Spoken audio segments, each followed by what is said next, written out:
Magandang araw po sa inyong lahat. Ang kwentong inyong mapapakinggan ay tungkol sa binatang si Jordan na nagtungo sa Isla Pulang Buwan upang hanapin ang nawawala niyang kapatid. Sa islang yun ay makikilala niya si Kapitan Rigor na walang pag-aalinlangan tinulungan siya sa kanyang paghahanap. Ngunit habang tumatagal, si Jordan sa islang yun ay unti-unting nakakaramdam ng kakaiba sa mga taong naninirahan sa Isla Pulang Buwan. Ano-anong sikreto kaya ang matutuklasan Jordan sa isla na yon? Mahahanap ba niya ang nawawala niyang kapatid? At magagawa ba niyang makaalis sa islang yon ng buhay sa oras na malaman niya na yon ay isla na pinamumugaran ng mga aswang? Ngunit bago po ang lahat mga idol, huwag po nating kalimutan mag-subscribe at i-hit ang notification bell sa aking YouTube channel na Apong Isaak at The Voice Addict para sa mas marami pang makapigil hiningang kwentong aswang at katatakutan mula sa mundo ng kababalaghan. Umpisahan na po natin ang kwento. Bro, sigurado ka na ba talaga sa gagawin mo to? Talagang pupunta ka sa islang yun ng mag-isa? Hindi ba inaaya kita pero ayaw mo? Kaya ako na lang, Benjo. Sakto kasi na sa makalawalang anniversary namin ni John eh. Kilala mo naman yun, di ba? Ayaw nun na may napapalampas na special occasions. Aawayin na naman ako nun, panigurado eh. Kaya nga ako na lang, di ba? Basta, ikaw na munang bahala sa bahay ko. Nasa iyo naman ang susi at kukunin ko na lang kapag nakabalik na ako. Yung aso ko huwag mong kalimutan. Pakainin mo Bro, hindi ka na ba talaga mapipigilan? Kasi para bang… Bro, ano kaya kung ipaubaya mo na lang yun sa mga pulis? Hayaan mo na silang maghanap sa kuya mo. Mga pulis na wala namang ginagawa para hanapin si Kuya Austin. Bro, 1 buwan nang nawawala si Kuya. Kailangan ko ng kumilos ba? Pati parents namin nag-aalala na dahil sa kanya eh. Nasa maliit na pantalan ang magkaibigang Jordan at Benjo ng madaling araw na yon. Inihatid si Jordan doon ni Benjo gamit ang kotse nito. Hinintay lang ni Jordan ang bangka na maghahatid sa kanya. Doon na nga sa Isla Pulang Buwan, ang isla kung saan huling pumunta ang kanyang nakatatandang kapatid na si Austin. Si Austin ay isang pulis na pinadala sa Isla Pulang Buwan dahil may mga tao na nagpunta roon na nawawala rin. Ngunit nang ang kapatid niya ang magpunta roon para mag-imbestiga, ay isa na rin ito sa mga nawawala. Dumulog sila sa mga pulis para humingi ng tulong. Ngunit tila ang mga yon ay takot na magpunta sa naturang isla at matulad sa sinapit ng kapatid ni Jordan. Kaya nagdesisyon siya na siya na mismo ang pumunta sa Isla Pulang Buwan para hanapin ang kanyang kuya Austin. Bro, kinakabahan talaga ako para sa iyo eh. Huwag ka na lang kaya tumuloy. Bro, kaya kong sarili ko. Para namang hindi ako nag-aral ng taekwondo. Alam kong delikado tong gagawin ko dahil hindi ko alam ang dadatnan ko sa islang yon. Pero hindi ko naman pwedeng pabayaan na lang si Kuya Austin doon. Hindi ko kayang maghintay sa update ng mga pulis. Benjo, alam mong sobrang bait ni Kuya. Siyang nagpaaral sa akin, kaya gusto kong suklian ang kabutihan niya sa ganitong paraan man lang. Ay nako, sige bahala ka na nga. Mukhang hindi na talaga kita mapipigilan eh. Basta bro mag-iingat ka dun Saka mag-update ka palagi sa akin. Kapag may problema, mag-chat o tawagan mo kaagad ako. Oo naman, huwag ka mag-alala. Hindi pwedeng hindi ako mag-update sa'yo. Lalo na kapag nakita ko na si Kuya. Hayaan mo bro, ipagdadasal ko na makita mo na kaagad ang Kuya Austin mo dun. Salamat bro. Malaking bagay yan para sa akin. Makalipas ang ilang sandali, isang maliit na bangka ang dumating. Isang matandang lalaki na bangkero ang sakay nun. Lumapit si Jordan sa bangkero at tinanong niya kung ito si Mang Abel. Tumango naman ang matanda bilang pagtugon. Si Mang Abel ang tanging bangkero na pumayag na ihatid siya sa Isla Pulang Buwan. Isang lalaki sa lugar na yun ang nagrekomenda sa kanya kay Mang Abel at yun ang unang beses na nagkita sila ng matandang lalaki. Sa huling pagkakataon ay nagpaalam si Jordan kay Benjo. Tinulungan pa nga siya nito na maisakay ang maleta niya sa bangka. Nang makasakay na si Jordan sa bangka, ay kumaway siya kay Benjo. Hanggang sa binuhay na ni Mang Abel ang motor ng bangka at umandar na yon palayo sa pantalan. Habang paliit ng paliit si Benjo sa paningin ni Jordan, ay palaki naman ng palaki ang pag-asa niya na makikita niya na sa wakas ang kanyang nawawalang kapatid. Tiwala siya na magiging matagumpay ang paghahanap niya sa kanyang kuya. At kung papalarin, ay baka maging ang iba pang nawawala sa islang yon ay matagpuan din niya. Tahimik lang si Mang Abel habang nakatingin sa malayo. Ang binatang si Jordan naman ay nagsalita upang hindi mapanisan ng laway. Mang Abel, totoo bang 2 oras ang biyahe natin bago tayo makapunta sa Isla Pulang Buwan? Tumingin si Mang Abel sa kanya at tumango. Matagal din po pala, no? Kung ganun, mag-uumaga na pala tayong makakarating doon. Pero kapag nagugutom po kayo o nauuhaw, magsabi lang po kayo sa akin. May baon naman po akong pagkain at saka tubig. Muling tumango si Mang Abel habang seryoso itong nakatingin kay Jordan. Medyo nakaramdam ng pagkailang si Jordan dahil tila ayaw makipag-usap ni Mang Abel sa kanya. Pero dahil likas na kay Jordan ang matanong dahil sa trabaho niya bilang reporter, ay patuloy pa rin siya sa pagtatanong. Mang Abel, tanong lang po, matagal na po ba kayong bangkero? Hindi sumagot ang matanda sa kanya. Nanatili lang itong nakatingin kay Jordan. Tikom ang mga bibig at kahit konting ngiti ay wala siyang natanggap mula rito. Mang Abel, bakit hindi po kayo nagsasalita? Ayaw niyo po ba akong kausap?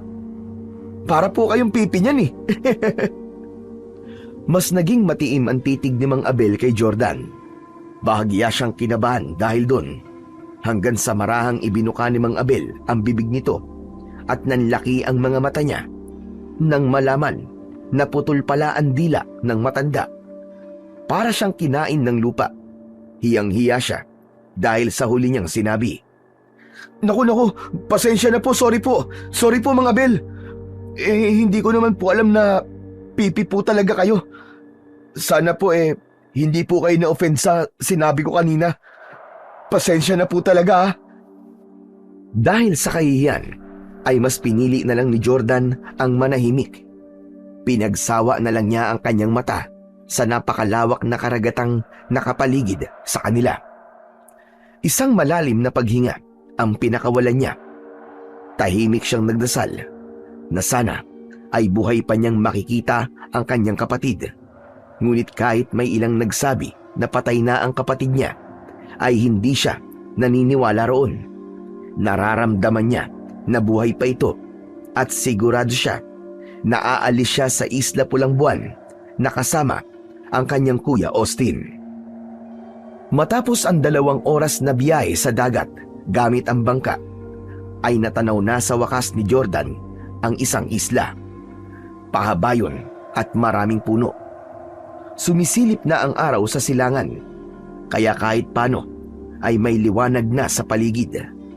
Tatanungin niya sana si Mang Abel kung yun na ba ang Isla Pulang Buwan, ngunit napagtanto niya na hindi rin siya nito masasagot. Nang dumaong ang bangka sa dalampas na may pinong puting buhangin, ay hindi napigilan ni Jordan ang humanga sa gandang taglay ng isla. Banayad ang hampas ng alon sa pampang na parang musika sa kanyang pandinig. Maraming punong kahoy at nyog sa isla. Ang buong isla ay tila isang paraiso. Ang mga bahay na nakikita ni Jordan ay puro gawa sa kawayan at sa pawid. Unang ibinaba ni Mang Abel ang maleta ni Jordan. Nang bumaba na si Jordan sa bangka, ay nagtaka siya nang biglang hawakan ni Mang Abel ang braso niya. May takot sa mga mata nito habang maraang umiiling. Hindi na intindihan ni Jordan ang ibig sabihin na yon ni Mang Abel, kaya ngumiti na lang siya rito. Inilabas niya ang kanyang wallet at iniabot niya rito ang bayad niya.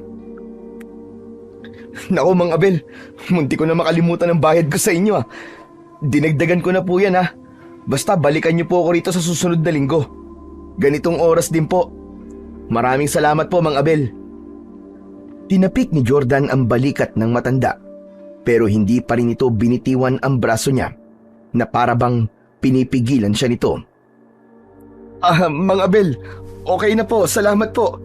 Kailangan ko pa pong maghanap ng matutuluyan dito sa isla eh. Si Jordan na mismo ang nag-alis ng kamay ni Mang Abel at saka siya naglakad papunta sa kinaroroonan ng kanyang maleta. Hanggang sa sumakay na si Mang Abel sa bangka at hinintay niya itong makaalis bago niya binuhat ang kanyang maleta at naglakad. Hindi nagtagal ay nakarating si Jordan sa parte ng isla kung saan marami na ang mga bahay. May mangilang-ngilang tao siyang nakita. Ang mga batang naglalaro ay biglang tumigil at napatingin lahat sa kanya na parang nagtataka kung sino siya. Ang mga matatandang babae naman sa tabi ng kalsada habang abala sa pagbibilad ng isda ay unti-unting tumigil sa ginagawa at sumulyap sa kanya na para bang pinag-aaralan siya mula ulo hanggang paa.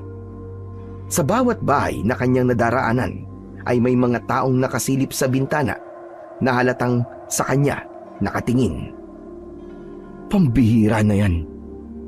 Ganito ba talaga kabihira ang ibang tao sa islang to? Kaya para akong artista kung tignan nila. Idinaan na lamang ni Jordan sa biro ang kakaibang nararamdaman niya. Hindi siya komportable na halos lahat ng mga mata ng taong naroon ay nakapako sa kanya. Nahiya na tuloy siyang magtanong kung saan ang barangay hall upang makahingi siya ng tulong sa namumuno sa isla na yon sa paghahanap sa kanyang kapatid. Naging matyaga si Jordan sa paghahanap sa barangay hall, ngunit nang inabot na siya ng tanghali at hindi niya pa rin yun nahahanap, ay naglakas loob na siyang magtanong sa isang matandang lalaki. Inihatid siya ng matanda sa isang may kalakihang kubo na nakatayo sa malawak na bakuran. Ayon sa matandang lalaki, ay doon nakatira ang kapitan ng isla na si Kapitan Rigor. Umalis na kagad ang matandang lalaki habang si Jordan ay naiwan sa tapat ng nakasaradong pinto ng bahay. Kakatok na sana siya ng isang binatilyong may dalang itak ang lumabas mula sa gilid ng bahay. Madungis ito at may payat na pangangatawan. Nagkatitigan sila at maya-maya pa ay ngumiti si Jordan. Magsasalita na sana si Jordan pero inunahan siya ng binatilyo. Dayo ka? Umalis ka rito. Napaatras si Jordan nang marahang lumapit ang binatilyo. Natakot siya sa dala nitong itak. Sandali lang boy. Hindi ako masamang tao. Kailangan ko lang makausap si Kapitan Rigor. Sinabi nang umalis ka na. Lisanin mo na ang isla to habang may oras ka pa. Hanggang sa bumukas ang pinto ng bahay. Mula roon ay lumabas ang isang matangkad na lalaki na may matipunong pangangatawan. May makapal itong bigote at maangas na muka. Matias, bakit mo tinatakot ang bisita sa ating isla? Bumalik ka na sa likod at tapusin mo na ang ginagawa mo ron. Tinapunan siya ng matalim na tingin ng binatilyo bago ito bumalik sa likod ng bahay, habang ang lalaki ay magiliw na hinarap si Jordan. Pasensya ka na sa ampong kong si Matias. Ganun talaga yon. Galit sa mga dayo sa islang ito. Kaya nga po Akala ko nga po tatagain na niya ako Hindi naman siya nananakit. Sadyang nakakatakot lang para sa mga hindi nakakakilala sa kanya ang kilos at pagsasalita niya. Oo nga pala, ngayon lang kita nakita rito. Ano bang pangalan mo? Ako po si Jordan, Kapitan Rigor. May pinagtanungan po akong matandang lalaki kasi hinahanap ko po ang barangay hall. Ang sabi niya po wala raw barangay hall sa islang to. Kaya dito niya po ako dinala sa bahay niyo mismo. Maliit lang kasi ang budget na nakukuha namin. Kaya wala kaming kakayahang magpatayo ng barangay hall. Kaya kapag merong problema ang mga tao, ay dito na lang sila nagpupunta sa bahay ko. Kung ganun po, kayo po talaga ang kapitan dito. Ako nga, may kailangan ka ba sa akin? Meron po Tungkol po sa kapatid ko na nawala po sa islang to. Sandaling natahimik si Kapitan Rigor at tumango-tango. Hindi magandang pag-usapan ng ganyang bagay dito sa labas. Halika, sumunod ka sa akin. Doon tayo sa loob mag-usap. Nang pumasok si Kapitan Rigor sa bahay, ay sumunod dito si Jordan. Pagpasok ni Jordan sa loob ng bahay ni Kapitan Rigor, ay sinalubong siya ng malamig na simoy ng hangin na nanggagaling sa mga bintanang nakabukas. Maluwag ang espasyo sa loob at ang sahig ay gawa sa malalapad na kahoy na makinis at makintab. Bagamat simple ang kabuuan ng bahay, ay may kakaibang pakiramdam si Jordan. Parang biglang bumigat ang kanyang pakiramdam. Pinaupo siya ni Kapitan Rigor. Tumalima si Jordan at umupo ang kapitan sa mahabang upuan na katapat niya. Saan ka pala galing, Jordan? Sa Maynila pa po. Napakalayong lugar. Mabuti at nakarating ka rito. Kaya nga po ang haba po ng biniyahe ko. Bukod sa 2 oras ng bangka, bumiyahe pa po ako ng mahigit 7 oras bago makarating dun sa Pantalan, kung saan sinundo ako ng bangka. Kung ganon ay malamang pagod ka na. Nagugutom ka ba? May pagkain kami natira nung nagtanghalian kami. Ipaghahain muna kita kung gusto mo. Hindi na po. Hindi naman po ako nagugutom, Kapitan. Huwag na po kayo mag-abala. Sige po, kahit ano na lang, kahit tubig na lang po. Sandali lang, at uutusan ko lang si Matias. Matias! Matias! Kumuha ka nga ng 1 basong tubig. Bilisan mo! Medyo nabahala si Jordan sa paraan ng pag-uutos ni Kapitan Rigor. Para kasi itong galit na hindi niya mawarian. Hindi nagtagal ay lumapit sa kanila ang binatilyong si Matias. Nang ipatong nito ang 1 baso ng tubig sa maliit na lamesa sa gitna, ay napansin ni Jordan na may mga sugat sa kamay si Matias. Kinuha ni Jordan ang baso at ininom ang kalahati ng laman nun. Balik na tayo sa dahilan kung bakit ka nagpunta dito sa aming isla. Ang sabi mo ay nawawala rito ang kapatid mo. Tama ba? Tama po kayo. Ang totoo po niyan, isa po siyang pulis. Ang pangalan niya po ay Austin Reyes. May natatandaan po ba kayong bumisita rito na meron pong ganung pangalan? Sandaling nag-isip si Kapitan Rigor. Maya-maya pa ay muli itong nagsalita. Ang totoo ay may mangilan-ngilan ngang mga pulis na nagpunta rito para hanapin ang iba pang nawawalan dayo sa lugar na ito. Sa dami ng mga pulis, ay wala akong natatandaan sa mga pangalan nila. Pasensya na, pero madali akong makalimot pagdating sa mga pangalan ng mga tao. Inilabas ni Jordan ang cellphone niya upang ipakita kay Kapitan Rigor ang litrato ng kanyang kuya. Ito po, Kapitan. May picture po ako ng kapatid ko. Baka po sa muka ay matandaan niyo po siya. Pasensya na, Jordan. Pero hindi ko talaga siya natatandaan. 1 buwan na po ang nakakaraan nang magpunta po siya rito sa isla nyo. Tapos po, hindi na po siya nakabalik Ang sabi po ng mga katrabaho niya ay nawawala na siya. Kung nandito siya sa Isla Pulambuan, ay madali lang natin siya mahanap. Hindi ganun kalaki ang isla ito at iilan lang ang mga taong nakatira rito. Kaya naman po inahanap ko po kayo, Kapitan. Kasi po magpapatulong po sana ako sa inyo sa paghahanap po sa kapatid ko. Kapitan, parang awa niyo na po. Kayo lang po ang alam kong pwedeng makatulong sa akin. Hindi mo kailangan magmakaawa sa akin, Jordan. Kahit dayo ka rito, ay tutulungan kitang hanapin ang kapatid mo. Oo nga pala, may matutuluyan ka na ba habang nandito ka sa isla? Yun na nga po eh. Isa pa po yan sa problema ko. Maghahanap pa po ako, Kapitan eh. Sana po meron akong mahanap bago dumilim. Dito ka na lang sa bahay ko tumuloy habang nandito ka.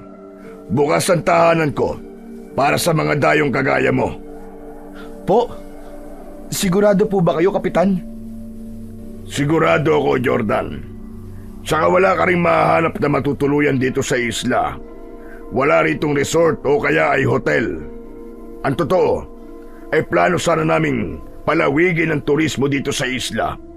Pero hindi namin magawa dahil halos taon-taon ay merong mga taong nawawala rito. Iniisip tuloy ng marami na isinumpa ang Isla Pulambuan kahit parang paraiso ang lugar na ito.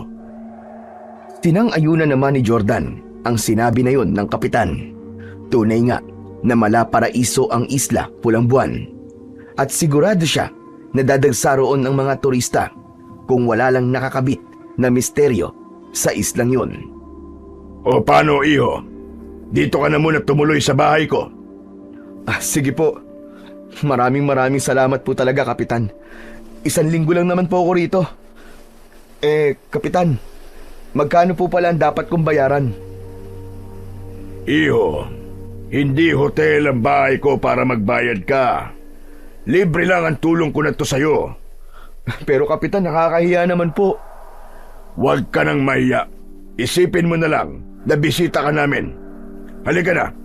Dadalhin na kita sa magiging kwarto mo para makapagpahinga ka na. Tumayo si Kapitan Rigor at sumunod naman si Jordan. Dinala siya nito sa isang silid na malapit sa kusina. Sa halip na pinto ay isang makapal na kurtinang kulay itim lamang ang nagsisilbing tabing sa pintuan. Maliit lang ang espasyo ng kwarto. Meron dumpapag para sa isang tao na may nakalatag na banig. Meron dong isang unan at kumot. Sa tabi ng papag ay may maliit na mesa kung saan may nakapatong na lampara.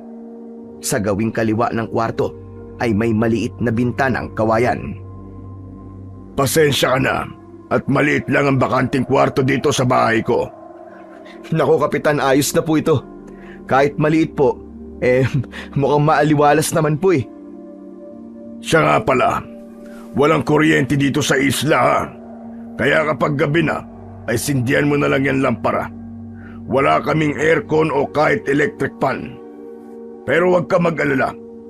Kasi malamig ang klima dito sa isla, lalo na kapag sumapit ang gabi. Kapag gagamit ka naman ng banyo, ay nasa likod lang ng bahay ang palikuran. May balon doon. Ikaw na ang bahalang umigib ng tubig. O sige, iiwan na muna kita nang sa ganun ay makapagpahinga ka na. Muling nagpasalamat si Jordan kay Kapitan Rigor. Nang lumabas na ito ng kwarto, ay inilagay niya ang maleta sa isang sulok. Umupo siya sa gilid ng papag habang hawak ang kanyang cellphone. Tinignan ni Jordan ang litrato ng kanyang kuya Austin sa cellphone niya at muli siyang inatake ng lungkot at pag-aalala. Unang araw pa lang niya sa isla ay naramdaman na niya na mahihirapan siyang hanapin ito dahil mismong ang kapitan na ay hindi kilala ang kanyang kapatid.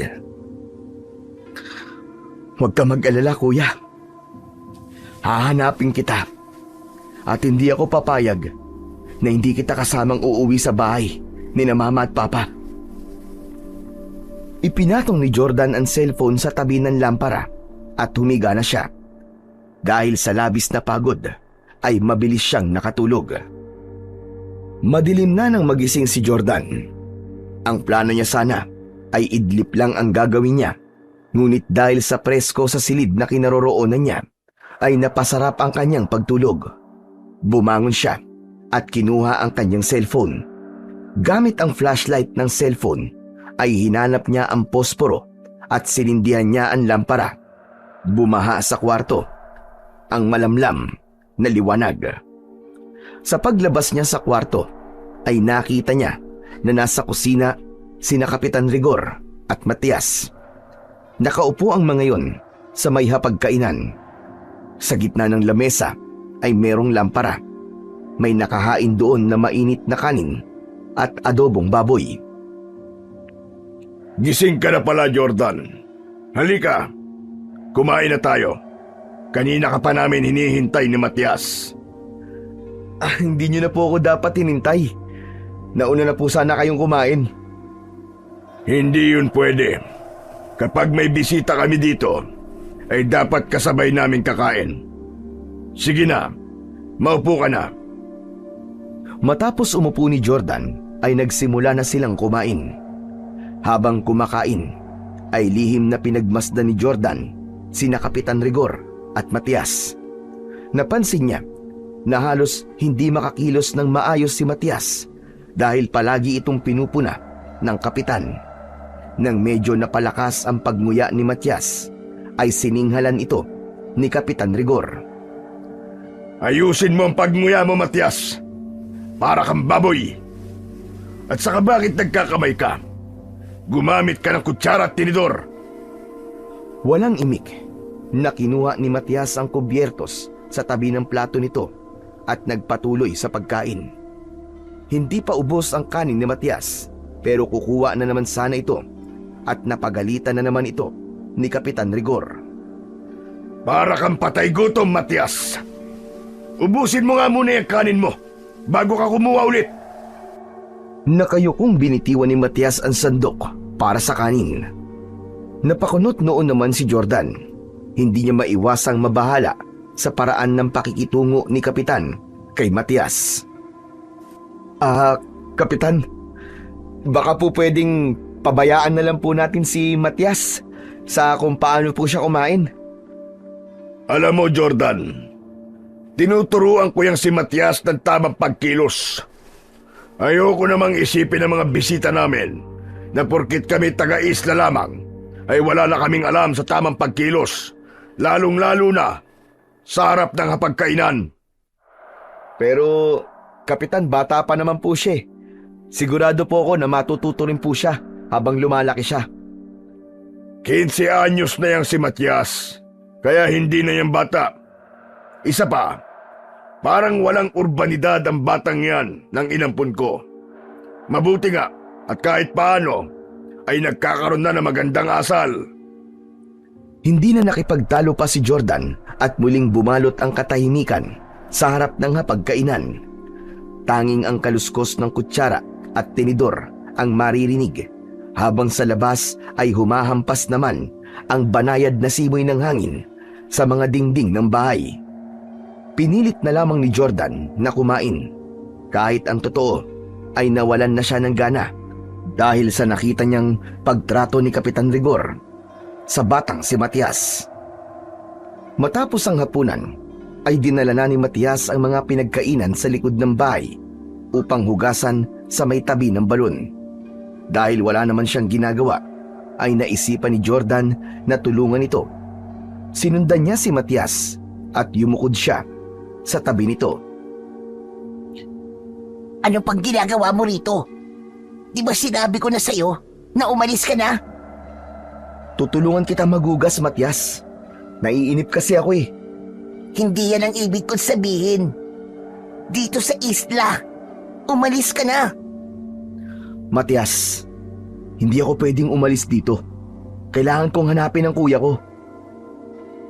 Magsasalita pa sana si Matias, pero biglang dumating si Kapitan Rigor. Napayuko si Matias at itinuloy ang pagsasabon sa mga plato. Jordan, pabayaan mo na si Matias dyan. Kayang-kaya niya na yan. Nag-aalinlangang iniwan ni Jordan si Matias. Dinala siya ni Kapitan Rigor at binigyan siya nito ng sigarilyo, ngunit tumanggi siya. Sinindihan ng kapitan ang sigarilyo nito at hinit-hit yun. Hindi niyo po ba talaga anak si Matias? Hindi, iho. Inampun ko lang siya nung sanggol pa siya. May malakas na bagyo na dumating dito sa isla noon. Marami ang namatay at isa na mga magulang ni Matias. Dahil wala na mag-aalaga sa kanya, ay ako na ang umako ng responsibilidad na dapat ay ang nanay at tatay niya ang magdadala. Kawawa naman bata. Pasensya na po pero makikialam na po ako. Pero sa tingin ko po, ay mali na palagi niyo po siyang sinisigawan. Baka po kasi magka-trauma si Matias eh.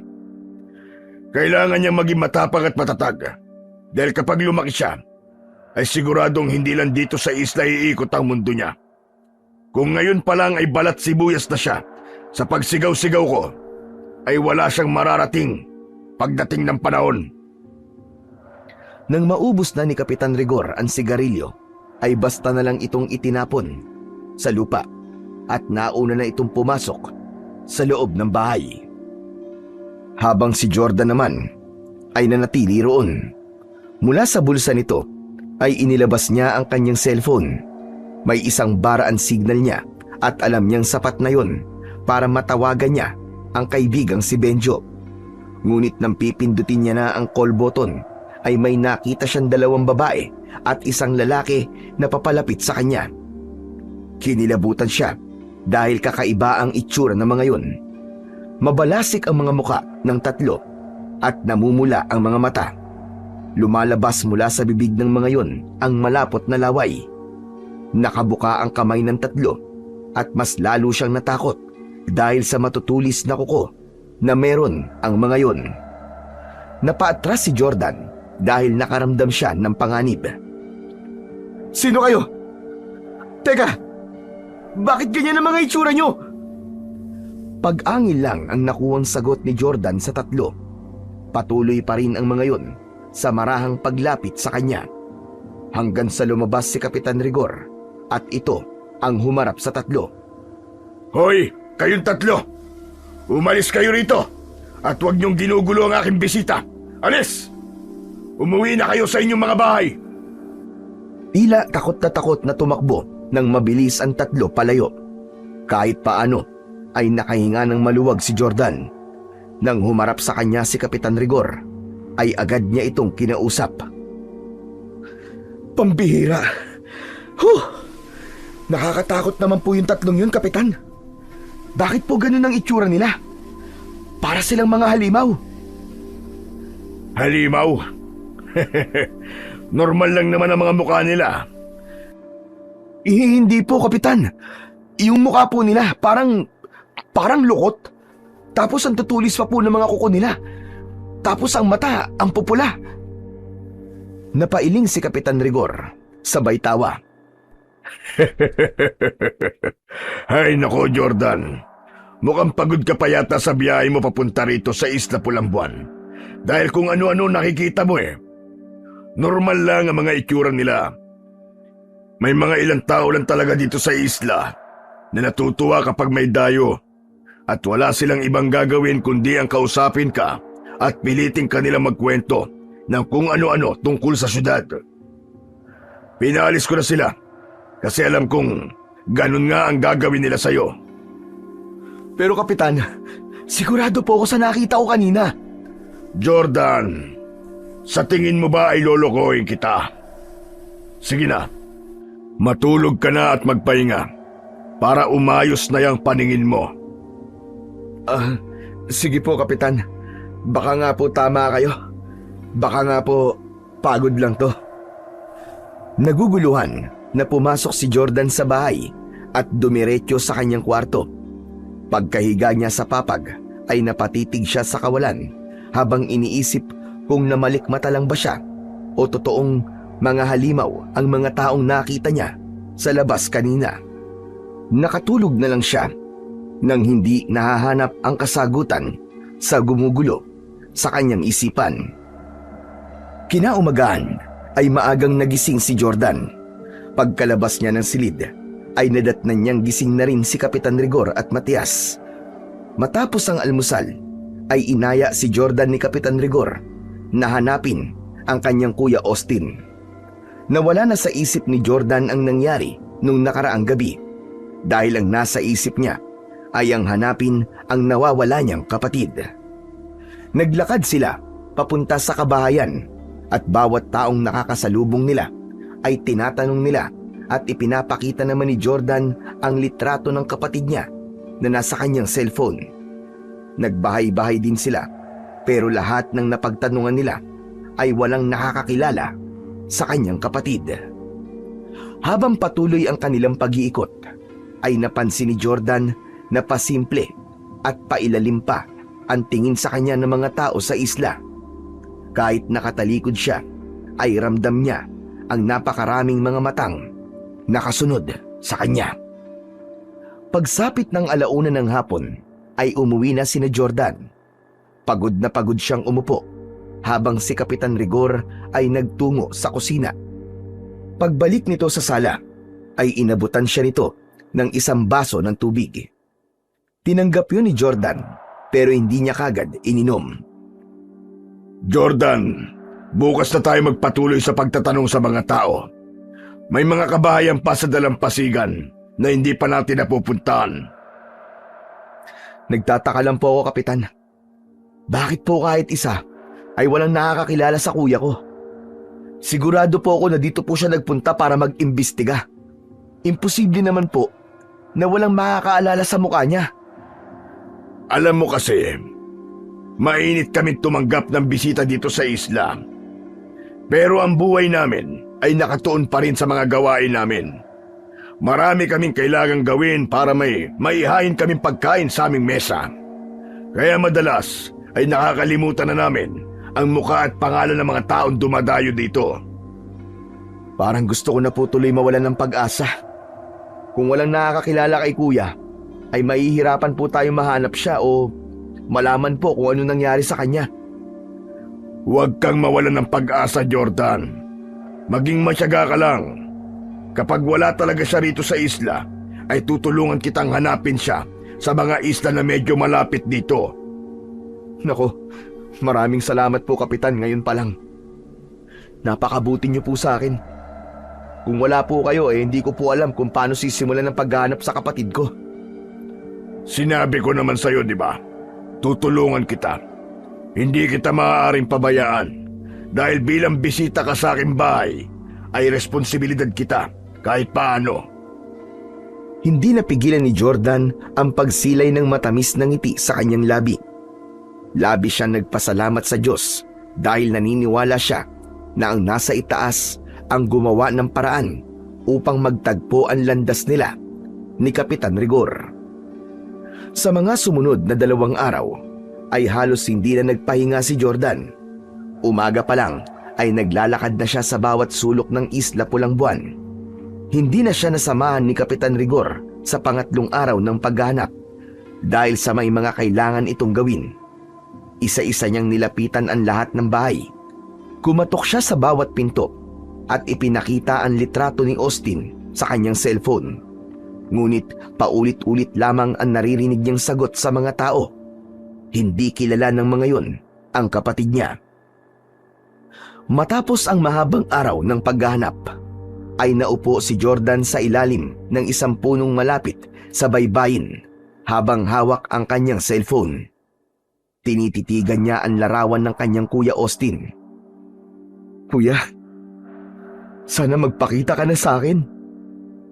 Sana alam mo na hinahanap kita. Halos lahat na yata ng tao sa islang to ay nakausap ko na. Pero bakit wala kahit isa sa kanila ang nakakakilala sa'yo na para bang hindi ka nagpunta sa islang to? Bago pa tuluyang mawalan ng pag-asa, ay tinawagan na ni Jordan si Benjo. Agad namang sinagot ng kaibigan niya ang tawag niya. Bro! Oh bro! Buti naalala mo pa ako. 3 araw kang walang paramdam ah. Sorry Benjo ah. Sobrang busy kasi ako sa paghahanap dito kay Kuya Austin eh. Ano? Kumusta naman ang paghahanap mo sa kanya? May balita na ba? Ewan bro, parang nawawala na ako ng pag-asa. Lahat na yata ng tao dito napagtanungan ko na kung kilala ba nila si Kuya Austin o natatandaan ba nila ang mukha ni Kuya. Pero pare-pareha silang hindi kilala ang kapatid ko, hindi raw nila nakita rito. Ano? Talaga? Seryoso ba yan? Parang imposible naman na kahit isa wala makakakilala sa kanya. Teka bro, sigurado ka ba na sa tamang isla ka? Bro, sigurado ako. Nasa Isla Pulang Buwan ako 100%. Bro, baka naman may suggestion ka dyan na pwede kong gawin. Sandali lang bro at mag-iisip lang ako. Isang mahabang katahimikan ang namayani sa pagitan ni na Jordan at Benjo.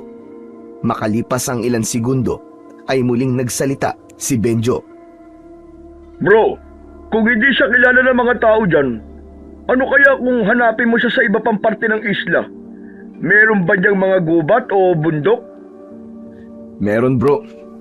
Yun naman pala Doon mo siya hanapin. Malay mo, nandun siya bro. Oo nga no. Siguro nga tama ka. Baka nga makakita rin ako dun ng clue kung nasan ba talaga ang kuya ko.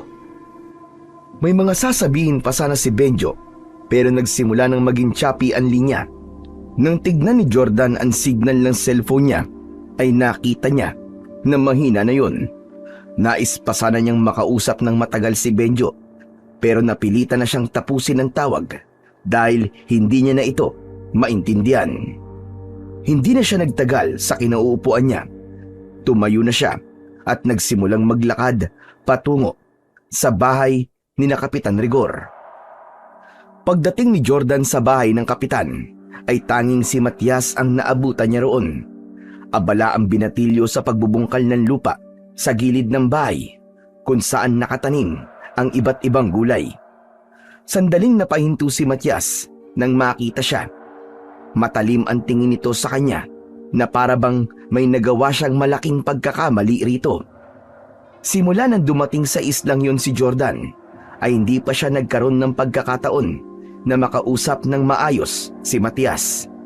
Palagi nitong sinasabi na umalis siya sa isla sa dahilang hindi niya alam. Lumapit si Jordan kay Matias at pinanood ito sa ginagawa nito. May pritong saging sa kusina. Ang sabi ni Kapitan, kung nagugutom ka raw, ay kumain ka na lang daw doon. Busog pa ako, Matias Pero salamat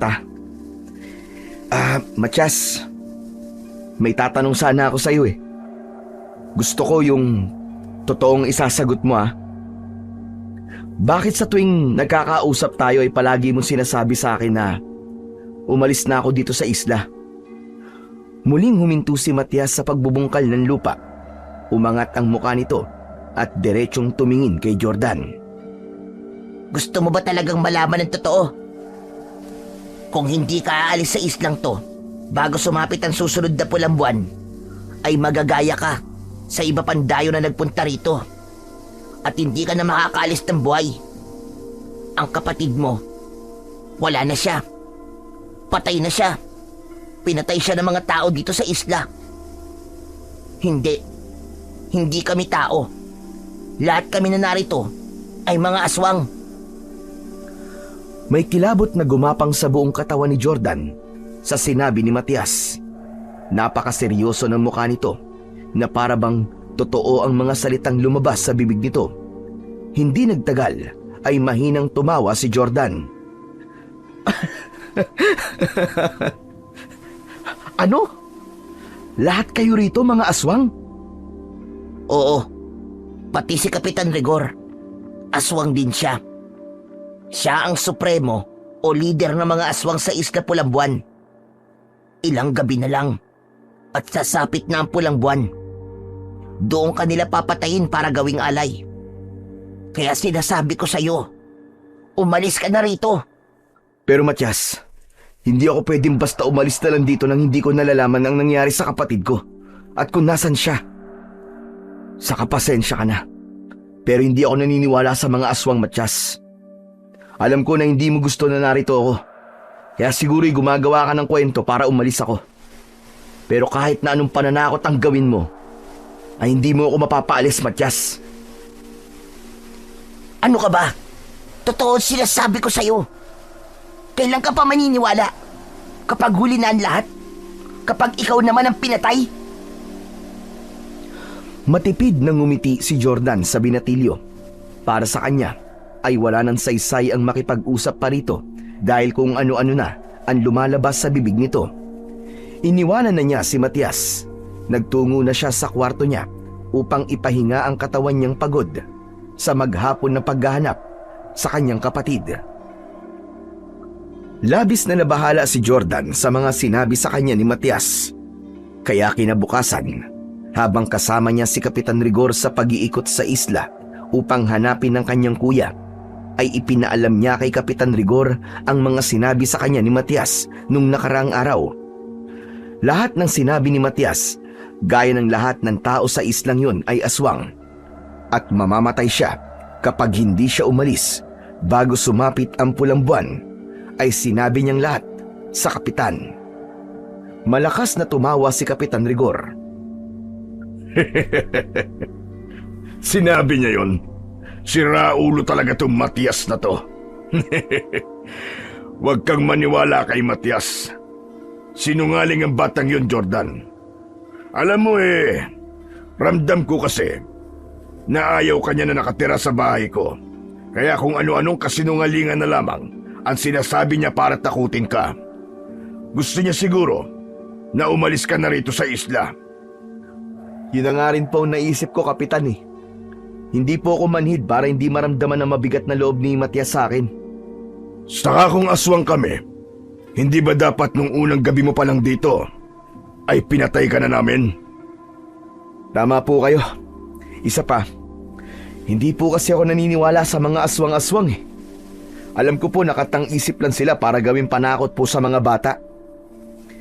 Pero, Kapitan, maiba po ako. Halos lahat po kasi ng bahay at mga tao rito sa isla ay napagtanungan na natin. Ano po kaya kung sa gubat naman po tayo sunod na maghanap sa kapatid ko? Naisip ko po kasi, Kapitan, na baka na-aksidente po siya ron o kaya baka may makita po tayo dong clue na makakapagsabi kung nasan po ang kuya ko. Jordan, delikado ang gubat sa islang to. Marami dong makamandag na mga ahas. Lahat kami rito ay iniiwasan ang gubat na yon dahil ayaw naming mabiktima ng mga ahas doon. Ay, kung ganun, mas lalo po akong dapat na magpunta sa gubat. Baka po nagpunta dun si kuya tapos inatake po siya ng mga ahas. Kapitan, kung maaari po sana samahan niyo po ako ngayon sa gubat. Sige na po, parang awa niyo na po. Napabuntong hininga si Kapitan Rigor, sabay iling. O sige, sasamahan kita. Pero sandali lang tayo ron. Hindi tayo pwedeng magtagal ron. Matapos ang pagpayag ni Kapitan Rigor, ay tahimik silang naglakad papalayo sa kabahayan, patungo sa gubat sa isla. Makapal ang mga punong kahoy doon, at bawat hakbang nila ay may kasabay na langit-ngit ng mga tuyong dahon at sanga sa ilalim ng kanilang paa. Mabagal at maingat ang kilos ni Jordan habang pinagmamasdan ng paligid. Umasa siya na makakakita siya ng palatandaan na nagpunta roon ang kanyang kapatid. Habang patuloy silang lumalalim sa gubat, ay nagkaroon si Jordan ng pakiramdam na parang may mga matang nakatingin sa kanila.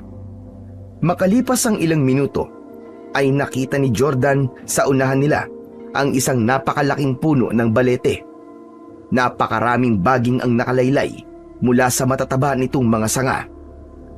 May kilabot na naramdaman si Jordan habang naglalakad palapit sa balete, ngunit napahinto siya nang mapansin niyang wala na sa tabi niya si Kapitan Rigor. Lumingon siya sa likod at doon niya nakita si Kapitan Rigor na nakatayo ilang dipaan layo sa kanya. "O Kapitan, ano pong ginagawa niyo dyan? May problema po ba?" Umalis na tayo rito, Jordan. Ang puno ng balete na yan, iniiwasan namin dito sa isla. Pinapaniwalaan Natirahan daw yan ng mga maligno. Kapitan, gaya po ng mga aswang ay hindi po ako naniniwala rin sa mga maligno. Tara na po, umikot pa po tayo ng ilang minuto. Kung gusto mong ipagpatuloy ang pagganap sa kapatid mo sa gubat, ay ikaw na lang.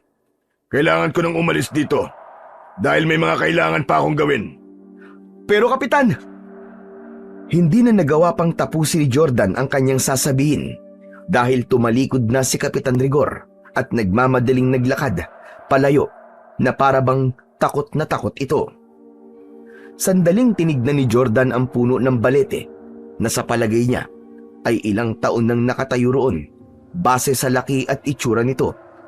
Hindi nawala ang kilabot na kanyang naramdaman. Maya-maya pa ay may narinig siyang sitsit sa kung saan na mas nagpatindi ng kanyang takot. Nagmamadali siyang sumunod kay Kapitan Rigor palabas ng gubat na yon. Hindi muna umuwi si Jordan sa bahay ni Kapitan Rigor. Bagkus ay naglakad-lakad pa siya sa dalampasigan upang kalmahin ang kanyang nararamdaman. May pakiramdam siya na nasa gubat ang kasagutan sa pagkawala ng kanyang kapatid. Ngunit dahil sa sinabi ni Kapitan Rigor na marami dong ahas, ay nagkaroon siya ng pagdadalawang isip na bumalik doon. Matapos ang halos kalahating oras, ay nagdesisyon na si Jordan na bumalik sa bahay ng kapitan. Nasa labas pa lang siya ng bahay, ay dinig na niya ang malakas na pagsigaw at pag-iyak ni Matias. Kinabahan siya at napatakbo siya papunta sa loob ng bahay. Narinig niya ang boses ni Matias sa kwarto nito at ni Kapitan Rigor. Meron yung pinto, hindi gaya ng kwartong ginagamit niya, kaya hindi niya magawang makapasok doon. Tama na po! Tama na po, Kapitan! Hindi na po ako uulit! Tama na po! Talagang hindi ka na makakaulit. Ang dapat sa'yo ay magtanda.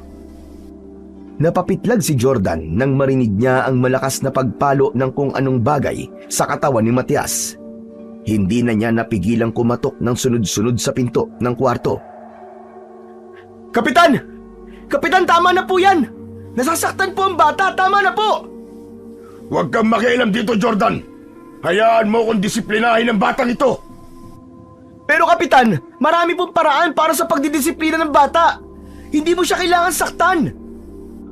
Ngunit hindi nakinig si Kapitan Rigor sa sinabi ni Jordan. Patuloy pa rin ito sa pagpalo kay Matias, habang si Matias naman ay palakas ng palakas ang pagsigaw. Pakiramdam ni Jordan ay nawalan ng lakas ang buo niyang katawan. Gusto niyang tulungan si Matias pero wala siyang magawa dahil hindi niya mabuksan ang pinto. Ilang minuto ang lumipas at huminto na ang pagpalo kay Matias. Tanging ang mahihinang hikbi na lamang ni Matias ang naririnig niya. Biglang bumukas ang pinto at lumabas mula roon si Kapitan Rigor na may hawak na malapad na pamalong kahoy. Bago isarado ni Kapitan Rigor ang pinto, ay nakita pa niya si Matias na nakaupo sa isang sulok habang umiiyak. Puno ng pasa ang buong katawan nito at dumudugo pa ang bibig. Bubuksan sana ni Jordan ang pinto para lapitan si Matias, ngunit biglang nagsalita si Kapitan Rigor. Huwag mo siyang tutulungan, Jordan. Hayaan mo mag-isa niyang pagsisiyan ang ginawa niyang kasalanan. Kapitan Rigor, ano po bang ginawa ni Matias para bugbugin niyo po siya ng ganun? Hindi ba't sinabi mo na nagsinungaling siya sa'yo?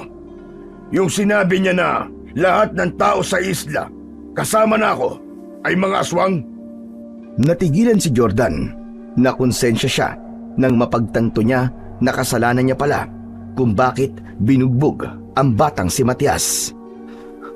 Pero Kapitan, hindi mo naman siya kailangan saktan ng ganung katindi. Pwede mo naman siyang pagsabihan na lang o kausapin na huwag na siyang magsisinungaling na huwag niya nang uulitin.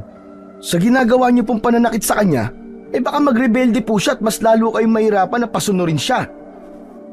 Kung hindi ko sasaktan ng batang yan, ay hindi yan matututo. Saka bakit ka ba nakikialam kung paano ko didisiplinahin si Matias? Ako ang tumatayong magulang niya at may karapatan akong gawin ang kahit na anong gusto ko sa kanya. Mali po kayo, Kapitan. Hindi porket anak o ampun niyo ang isang bata, ay may karapatan po kayong saktan siya. Meron po tayong batas na nagpoprotekta sa mga batang kagaya ni Matias. Sa islang to, ako ang batas. At hindi ko nagugustuhan ang pakikialam mo, Jordan.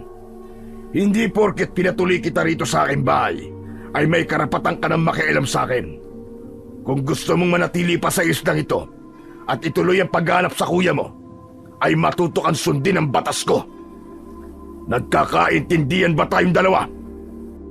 Napalunok si Jordan sa mga sinabi ni Kapitan Rigor sa kanya. Hindi niya akalain na mapagsasalitaan siya nito ng ganon. Dahil na rin sa takot na paalisin siya nito sa isla, ay tumango na lang siya bilang pagtugon. Lumabas ng bahay si Kapitan Rigor, habang si Jordan naman ay naiwan na nakatayo at nag-iisip kung ano ang susunod niyang gagawin. Naisipan ni Jordan na maglakad-lakad muna. Muli siyang nagtungo sa gubat upang magkaroon ng halaga ang paglalakad niya. Patuloy siyang naghanap ng kung anong palatandaan na nagtungo nga roon ang kanyang kapatid. Alerto siya sa paligid, lalo na't sinabi ni Kapitan Rigor na marami dong ahas. Ngunit hindi pa rin naaalis sa isip niya ang sinapit ni Matias kanina sa kapitan. Hindi nawala sa utak niya ang imahe ni Matias na puno ng pasa habang umiiyak. Hanggang sa napahinto siya sa paglalakad nang isang hukay ang nakita niya sa gitna ng kagubatan. Hindi yun ganun kalalim. Sa tansya niya ay isang dipa niya ang lapad ng hukay. Sumilip siya ron at nakita niya na may mga sunog na damit doon. Bumaba siya at tinignan ang mga gamit na naroon. May nakita siyang bag na hindi tuluyang natupok ng apoy. Meron ding mga tela na halatang mga luma na damit. Pero ang labis niyang ipinagtaka ay ang sunog na cellphone. Napakunot ang noo ni Jordan. Teka, paano nagkaroon ng cellphone dito? Pagmamay-ari ba to ng isa sa mga nagpunta sa islang to? Nabitiwan ni Jordan ang sunog na cellphone nang makarinig siya ng malakas na sitsit na sinundan ng yabag ng paa na parang papunta sa kinaroroonan niya. Agad siyang umahon sa hukay at mabilis na tumakbo palabas ng gubat. Nang makalabas siya ng gubat, ay habol niya ang kanyang paghinga. Nang makarating si Jordan sa bahay ni Kapitan Rigor, ay wala roon ang kapitan. Nakapinid pa rin ang kwarto kung saan naroon si Matias. Gusto niya sana itong kausapin para kahit paano ay gumaan ang loob nito. Ngunit naisip niya na hindi yun magandang ideya dahil sinabihan siya ni Kapitan Rigor na huwag makialam pagdating kay Matias. Kaya pumasok na lamang siya sa kanyang silid sa bahay na yon. Humiga siya at tumingin sa kawalan. Habang nakahiga si Jordan, ay naramdaman niyang tila hindi siya mapakali, kaya binaliktad niya ang unan. Sa muling paglapat ng ulo niya sa unan, ay may naramdaman siyang matigas na bagay doon. Bumangon si Jordan at inalis niya ang punda ng unan. Itinaktak niya sa papag ang punda at isang gold necklace ang nalaglag mula roon. Tinitigan ni Jordan ang kwintas at dinampot niya yon habang nanginginig ang mga kamay. Ang kwintas ay may palawit na araw. Teka, kay Kuya Austin to ah!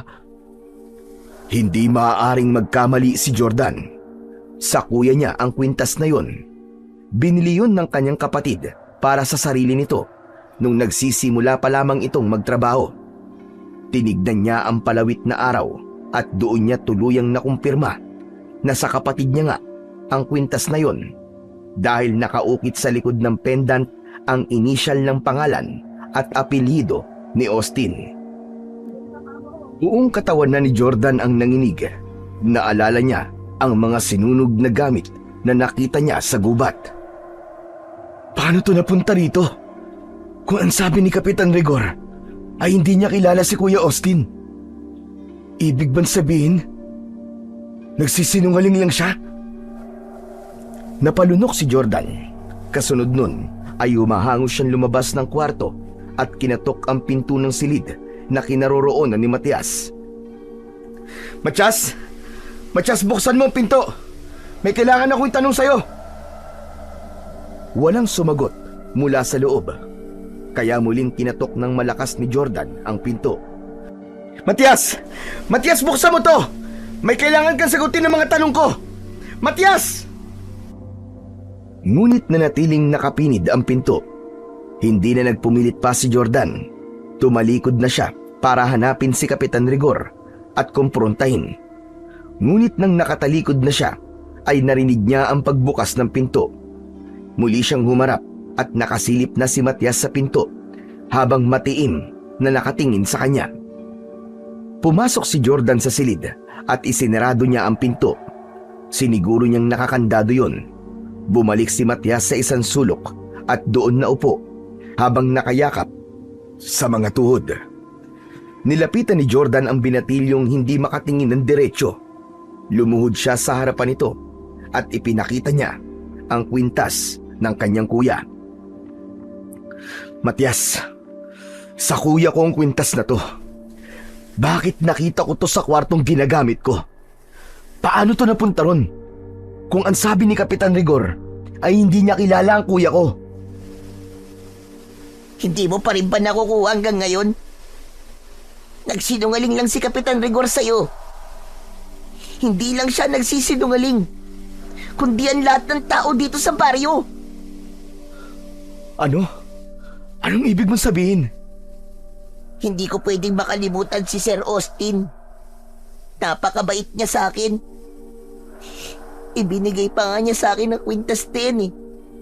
Ako naglagay niyan sa unan mo para maniwala ka na sa mga sinasabi ko, Kuya Jordan. Totoo. Totoong mga aswang lahat na nakatira dito sa Isla Pulampuan. Maging ako ay isang aswang din. Hindi pa nga lang nagiging ganap ang pagiging aswang ko dahil wala pa ako sa hustong edad.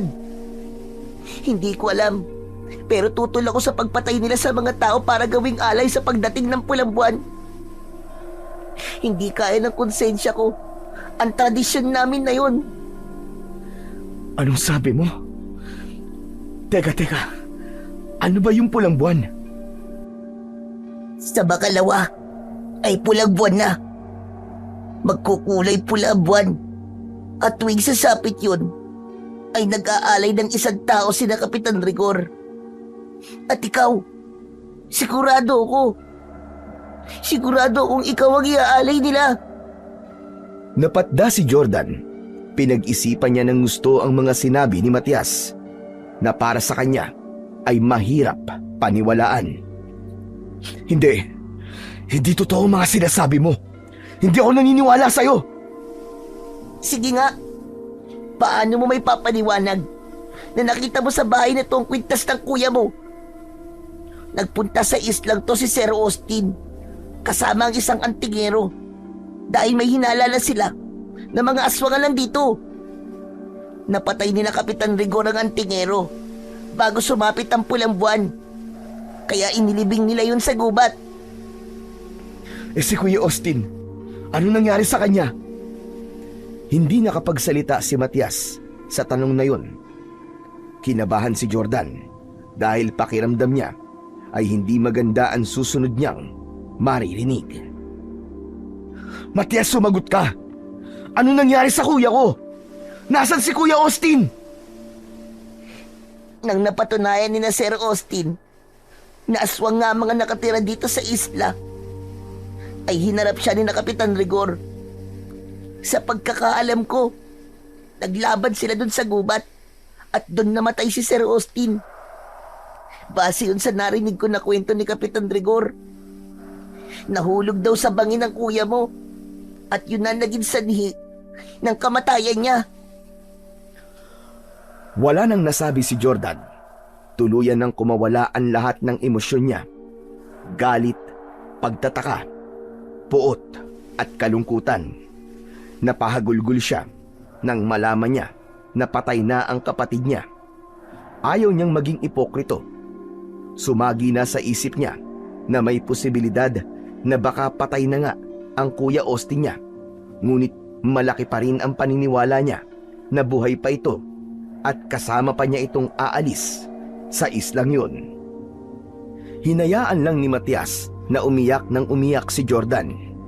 Nang bahagyang humupa na ang emosyon ni Jordan, ay pinilit niyang magsalita muli. Dalhin mo ako sa katawan ng kuya ko. Kailangan ko siyang maialis sa islang to at mabigyan ng maayos na libing. Hindi ko alam kung magandang ideya yan. Baka malaman ni Kapitan Rigor na alam mo na ang totoo at naniniwala ka na sa mga sinasabi ko. Kung ganun haharapin ko si Kapitan Rigor, papatayin ko siya, gaya ng ginawa niya sa kuya ko. Wag! Hindi madaling gawin yan. Mahirap kalaban si Kapitan Rigor. Lahat na nakatira rito ay kakampi niya maliban sa akin. Siya ang puso. Siya ang puso ng mga aswang na nandito sa isla. Kung ako sa'yo, aalis talaga ako, tatakas na ako.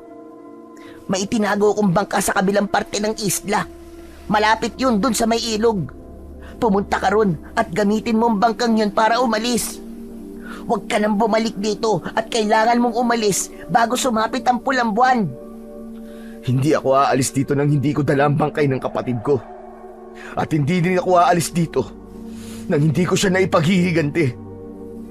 Papatayin ko si Kapitan Rigor. Huwag mo nang tangkain yan, Kuya Jordan.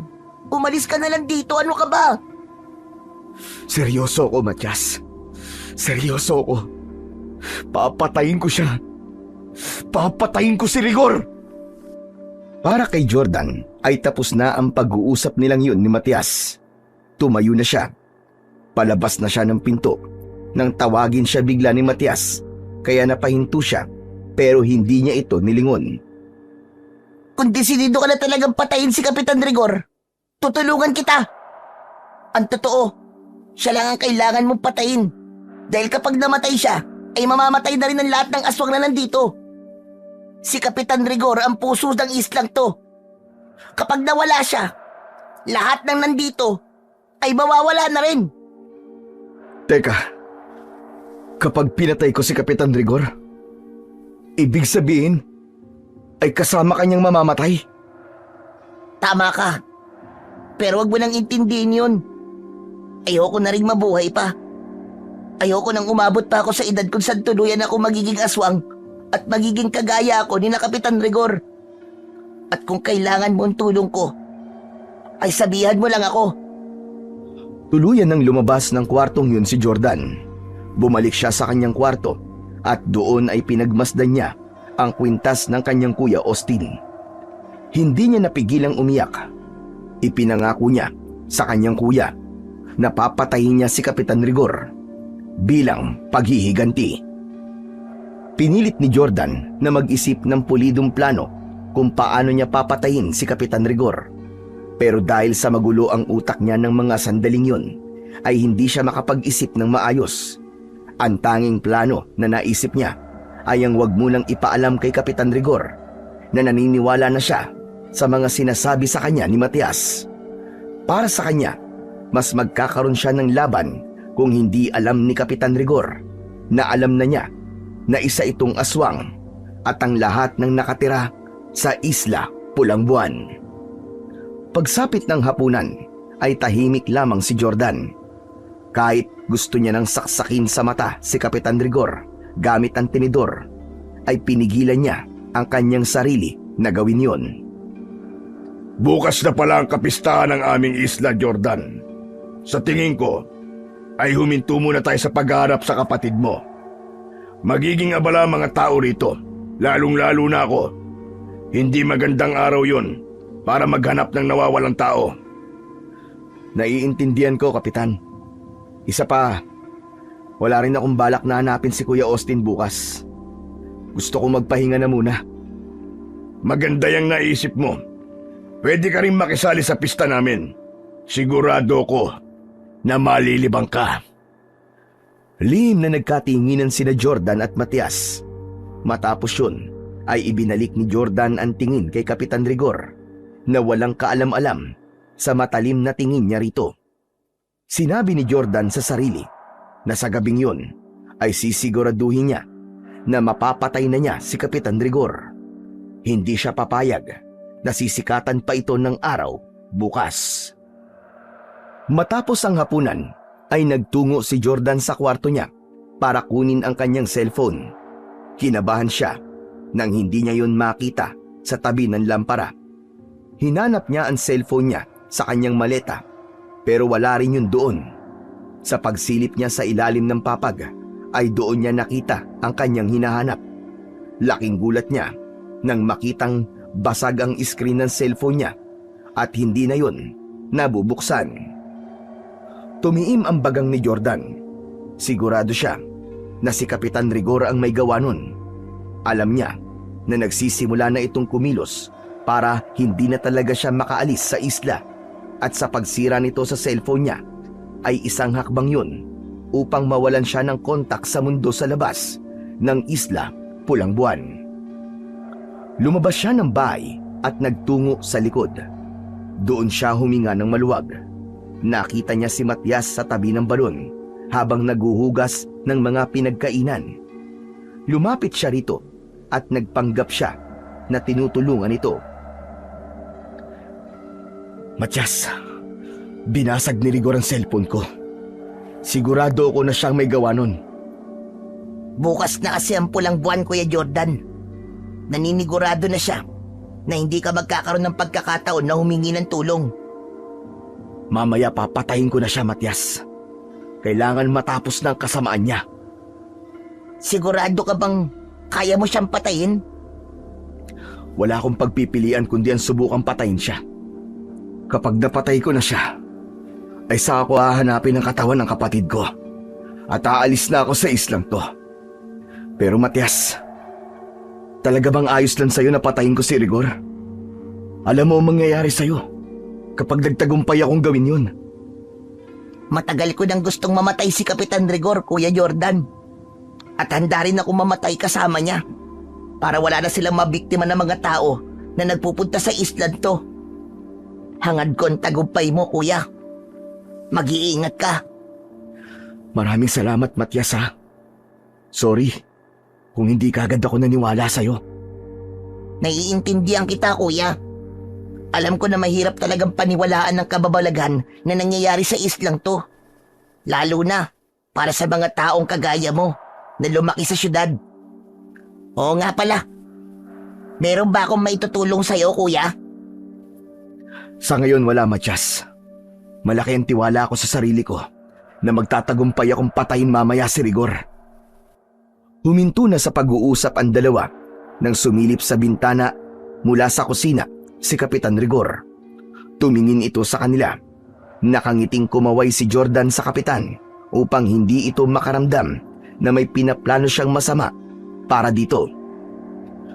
Alauna na ng madaling araw, hindi mapakali si Jordan sa kanyang silid. Panay ang lakad niya habang hawak ang isang kutsilyo na kinuha niya kanina sa kusina. Alam niya na sa oras na yun ay tulog na si Kapitan Rigor at maaari niya nang isagawa ang kanyang plano. Ngunit hindi pa niya yon magawa dahil bigla siyang inatake ng kaba at takot. Kung sakali kasi ay yun ang unang beses na papatay siya. Ano ba? Ano ba, Jordan? Bakit ngayon ka pa dinadaga? Isipin mo na lang na hindi tao ang papatayin mo kundi isang aswang. Isa pa, kailangan mong patayin si Rigor para maipaghiganti mo ang kuya mo. Huminto si Jordan sa paglalakad. Huminga siya ng malalim at kahit may kaba pa rin ay lumabas na siya ng kwarto upang isagawa na ang pagpatay kay Kapitan Rigor. Nang nasa harapan na siya ng pinto ng silid ni na Kapitan Rigor, ay itinulak niya yon. Madali niya yung nabuksan dahil hindi yon nakalak. Sinabihan niya kasi si Matias kanina na siguruduhin ito na hindi nakalak ang pinto ng kwartong yon bago ito matulog. Sa pagpasok niya sa kwarto ay nakasindi ang lampara ron, kaya nakita niya ang isang tao na nakatalukbong ng kumot mula ulo hanggang paa na nakahiga sa papag. Base sa haba ng katawan ng tao, ay sigurado siya na si Kapitan Rigor yun. Wala roon si Matias at ang hinala niya ay lumabas ito dahil alam nito ang gagawin niya. Marahang humakbang si Jordan papalapit sa papag. Unti-unting namuo ang malamig na pawis sa kanyang noo habang mahigpit niyang hawak ang kutsilyo. Nang nasa tabi na siya ng papag, ay walang pagdadalawang isip na itinarak niya ang kutsilyo sa dibdib ng taong nakahiga. Paulit-ulit niyang sinaksak yun habang mabilis na binalot ng galit ang kanyang puso. Hayop ka! Para to sa kapatid ko! At sa mga taong pinatay niyo! Demonyo ka, Rigor! Demonyo ka! Pakiramdam ni Jordan ng mga sandaling yun ay wala na siya sa kanyang sarili habang sumisigaw at walang tigil niyang sinasaksak ang inakala niyang si Rigor. Hanggang sa natigilan siya dahil napansin niya na wala siyang nakikitang dugo kahit ilang beses niya nang sinasaksak si Kapitan Rigor. Doon na niya hinablot ang kumot at nagimbal siya dahil wala roon si Kapitan Rigor. Ang nandoon lamang ay mga unan na hinanay para magmukhang tao kapag tinakluban ng kumot. Napapitlag siya nang may narinig siyang kaluskos sa ilalim ng papag. Sumilip siya ron at doon niya nakita si Matias na nakatali ang mga kamay at paa. Meron tumbusal sa bibig at bakas sa mga mata nito ang takot. Hinila ni Jordan si Matias palabas sa ilalim ng papag. Ginamit niya ang kutsilyo upang mabilis niyang maalis ang lubid na nakatali rito. Nang alisin niya ang busal sa bibig ng binatilyo, ay agad itong nagsalita. Kuya, patawarin mo ako. Sinabi ko kay Kapitan Rigor ang plano mo. Narinig niya pala ang usapan natin kanina sa likod ng bahay. Si Rigor, nasan siya? Sabihin mo sa akin, Matias. Nandito ko, Jordan. Nanlamig si Jordan nang marinig niya ang malalim na boses ni Kapitan Rigor sa kanyang likuran. Marahan siyang tumayo at sa paglingon niya ay nakita niya ang kapitan na nakatayo sa may pintuan. Akala mo siguro ay ganun kadali mo lang ako mapapatay, no? Ako ang supremo ng mga aswang sa islang ito. At hindi lang ang katulad mo ang papaslang sa kagaya ko. Walang iya ka! Pinatay mo ang kapatid ko! Masyado na siyang maraming nalalaman. Ngunit itatama ko ang sinasabi mo. Ang katangahan ng kapatid mo ang pumatay sa kanya. Nahulog siya sa bangin sa gubat habang hinahabol ko siya.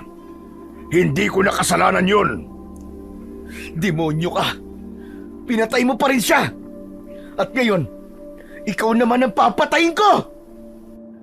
Manang susuguri ni Jordan si Kapitan Rigor, ngunit natigilan siya nang unti-unting nagbago ang anyo ni Kapitan Rigor. Nalukot ang mukha nito na parabang may pinipigil itong sakit sa katawan nito.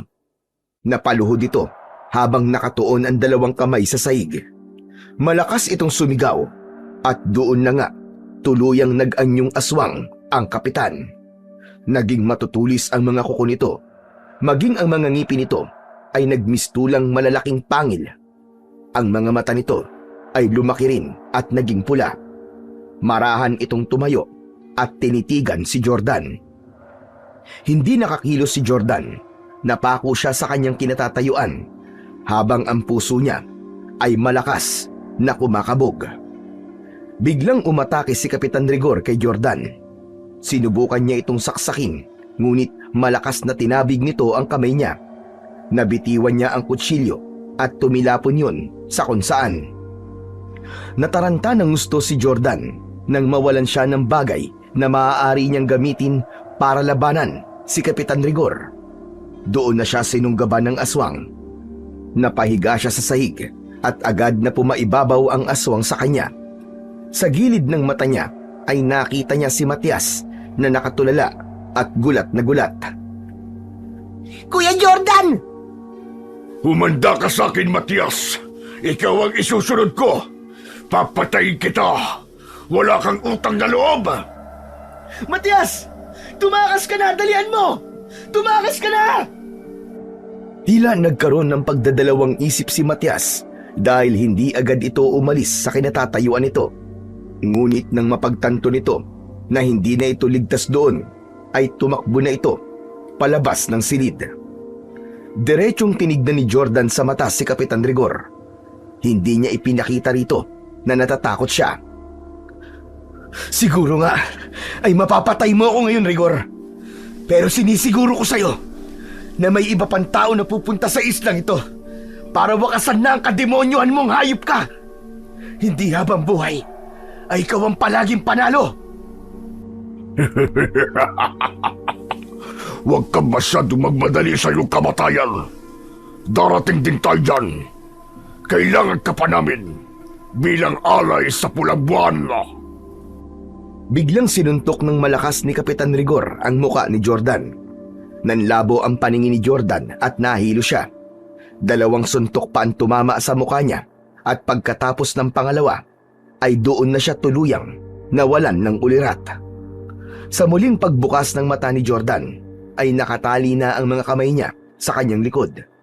Maging ang mga paa niya ay nakatali rin gamit ang lubid. Nasa kwarto siya ni Kapitan Rigor. Maliwanag na sa labas at naririnig niya ang ingay ng mga tao na naghahanda para sa kapistahan na sinabi ng kapitan. Pinilit niyang makawala mula sa pagkakatali, ngunit masyadong mahigpit ang pagkakatali ng lubid. Hindi ako pwedeng mamatay dito. Diyos ko, kailangan kong makatakas at kailangan kong patayin ang aswang na si Rigor. Bumukas ang pinto at pumasok si Kapitan Rigor na nakangisi. Hayop ka! Pakawalan mo ako dito, Rigor! Tanggapin mo na lang na mahahanay ka sa mga taong iaalay namin tuwing pula ang buwan. Maraming salamat dahil madadagdagan na naman ang aking lakas. Dahil sa'yo, dapat ay matuwa ka dahil ang kaluluwa mo ay mabibilang na sa mga kaluluwa na patuloy na magbibigay ng buhay sa mga aswang dito sa Isla Pulang Buwan.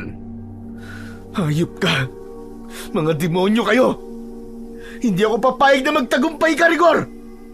Kapag nakawala ako rito, papatayin talaga kita! Tama na ang ilusyon mo. Hindi ka na makakawala at hindi ka na rin makakaalis sa islang to. Gaya ng kuya mo at ng iba pa. Ang Isla Pulang Buwan na ang iyong magiging libingan. Oo nga pala, magpahinga ka. Dahil mamayang gabi ay gaganapin na ang ritual sa pag-aalay sa Pulang Buwan. Ipapaalala ko lang sa'yo na magiging masakit para sa'yo ang ritual. Pero mabilis ka rin namang mamamatay.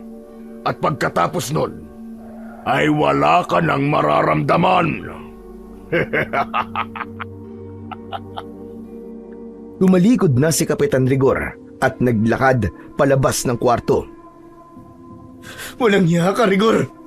Hindi ka magtatagumpay! Papatayin kita! Papatayin kita! Makakawala ko rito! Tandaan mo yan! Malakas na halakhak ang isinagot ni Kapitan Rigor kay Jordan hanggang sa tuluyan na itong nawala sa kanyang paningin. Sandaling nag-isip si Jordan ng paraan kung paano siya makakawala at makakatakas. Ngunit tila agad siyang nawalan ng pag-asa dahil hindi niya magawang maalis ang lubid na nakatali sa kanya kahit na ano pa ang gawin niya. Napakabagal ng pag-usad ng oras para kay Jordan ng mga sandaling yun. Pinipilit pa rin niyang makawala sa pagkakatali pero hindi pa rin siya magtagumpay. Nang dumilim na sa labas, ay mas lalo siyang nawalan ng pag-asa na makakawala pa siya. Unti-unti na niyang tinanggap na sa gabing yun ay magaganap na ang kanyang kamatayan. Habang nasa isang sulok ng kwarto, ay nakatingin lang sa kawalan si Jordan. Nanghihina na siya dahil sa walang tigil na pagpupumilit na makawala. Siguro nga'y mamamatay na ako ngayong gabi. Pero Panginoon, sana kapag namatay ako, ay hayaan mo na magkasama kami ni Kuya Austin sa kabilang buhay. Yun na lamang ang hiling ko sa inyo. Nagulat si Jordan nang biglang bumukas ang pinto. 2 aswang ang pumasok.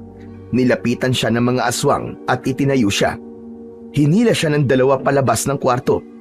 Nagpumiglas naman si Jordan. Saan niyo ako dadalhin? Bitiwan niyo ako! Saan niyo ako dadalhin? Nanatiling tikom ang bibig ng 2 aswang. Patuloy ang mga yon sa pagkaladkad sa kanya hanggang sa labas ng bahay. Kinabahan si Jordan nang makita niya sa kalangitan na kulay dugo ang buwan.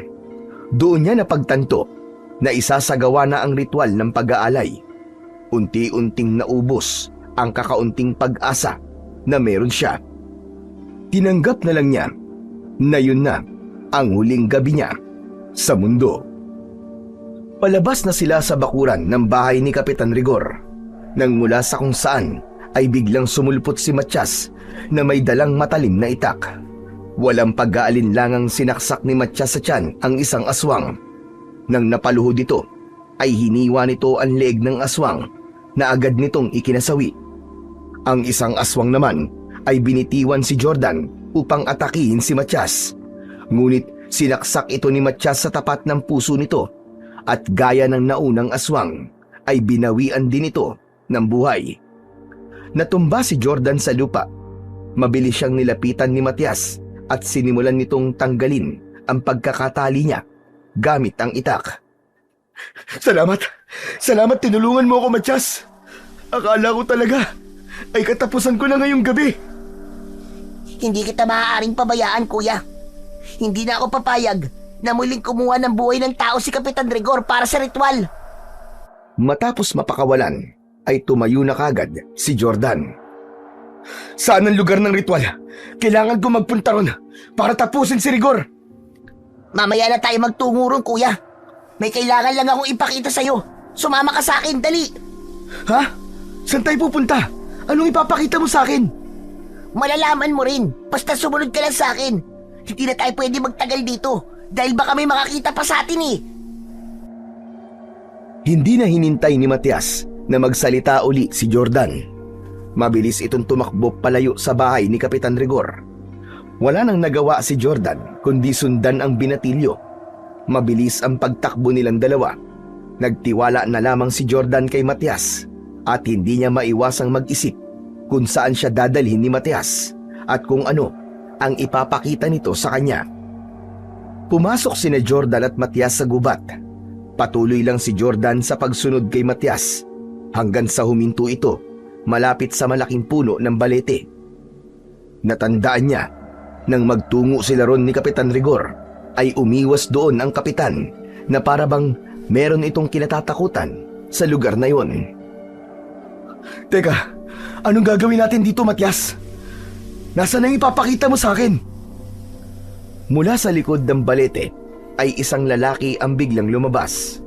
Nanlaki ang mga mata ni Jordan sa pagkakagulat nang makita niya na ang lalaki ay walang iba kundi ang kapatid niyang si Austin. Madungis ito, humpak ang pisngi at payat ang katawan. Otomatikong tumulo ang luha ni Jordan. Sa dami na nangyari sa islang yon, ang makitang buhay ang kapatid niya ang pinakahuling bagay na inaasahan niyang mangyayari dahil ang alam niya ay patay na ito. Kuya? Kuya Austin? Jordan! Parang bata na tumakbo si Jordan kay Austin at mahigpit niya itong niyakap. Tuluyan siyang napahagulgol, hindi dahil sa inagpis, kundi dahil sa kasiyahan na buhay pa ang kanyang kuya. Kuya! Kuya, salamat sa Diyos at buhay ka! Akala ko patay ka na talaga eh! Salamat din at pinuntahan mo ako rito. Kakampi natin ng Diyos, Jordan. Hindi niya hinayaan na mamatay ako nung nahulog ako sa bangin. Ang totoo, matagal ko nang alam na nandito ka. Ako yung sumisitsit sa'yo sa tuwing nandito ka sa gubat. Ano? Ikaw pala yun, kuya? Akala ko kasi kung sino o ano na eh. Kaya sa tuwing may sumisitsit sa akin, umaalis na kagad ako. Kumalas ang magkapatid sa pagkakayakap. Doon na ipinaliwanag ni Austin kung paano ito nabuhay. Ayon kay Austin, habang hinahabol ito ni Kapitan Rigor, ay nahulog siya sa bangin. Akala nito ay patay na siya, pero bigla itong nagkamalay. Inisip ni Austin na may dahilan kung bakit ito binigyan ng pangalawang pagkakataon ng Diyos upang mabuhay. Ayun ang wakasan ang kasamaan ni Kapitan Rigor. Nagtago sa gubat si Austin at nagpalakas ito. Nabuhay ito sa pagkain ng mga prutas at halaman sa gubat at pinilit nitong itago ang sarili nito sa mga aswang sa isla. Ipinaliwanag din ni Austin na nakita nito noong nakaraang gabi si Matias sa gubat at hindi na ito nagdalawang isip na magpakita. Nang malaman ni Austin mula kay Matias ang nangyayari, ay agad itong bumuo ng plano.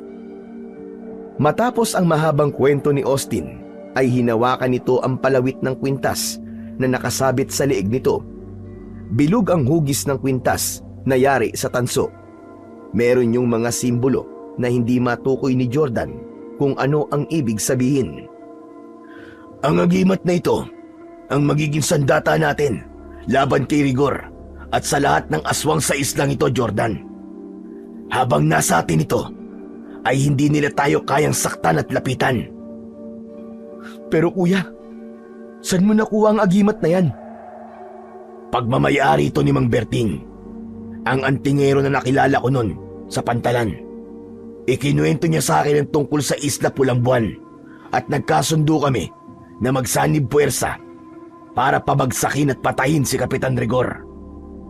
Pero sa kasamaang palad ay napatay siya ng mga aswang at dito sa tabi ng puno ng balete nila inilibing ang kanyang katawan kasama ang agimat na ito.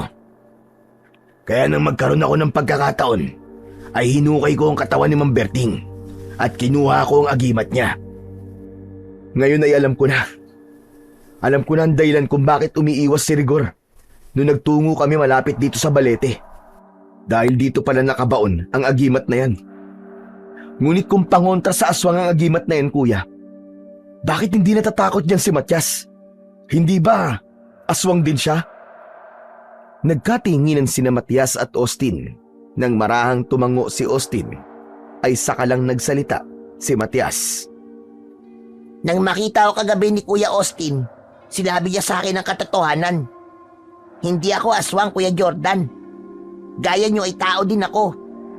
Nang hukayin kasi ni Kuya Austin ang katawan ni Mang Berting, ay nahukay din niya ang lampin ko nung sanggol pa lang ako. May burda yun ang pangalan ko. At malakas ang hinala ko na anak si Matias ng isang tao na nagpunta sa islang to. At nung patay ni Rigor ang mga magulang ni Matias, ay inampu na siya nito. Sa tingin ko, may balak talaga si Rigor na gawing aswang si Matias pagdating ng tamang panahon. Salamat naman sa Diyos. Kaya pala, tutol ka sa ginagawang ritual ni Rigor eh. Nangingibabaw pa rin ang pagiging tao mo, kahit ang akala mo ay aswang ka. Pero magandang balita yan. Ibig sabihin, kahit patayin natin si Rigor, ay hindi ka kasamang mamamatay, Matias. Ganun na nga. Pero Jordan, sa'yo ko ipapasuot ang agimat na to. Mahina na ang katawan ko. Mas magagamit natin ang kapangyarihan nito kung magsusuot nito ay may malakas na pangangatawan. Hindi lang ito pangontra basta sa mga aswang, kundi nagbibigay din ito ng dagdag na tapang at lakas sa kung sino man na magsusuot nito. Hinubad ni Austin ang kwintas at walang pagdadalawang isip na tinanggap naman yun ni Jordan at isinabit sa kanyang leeg.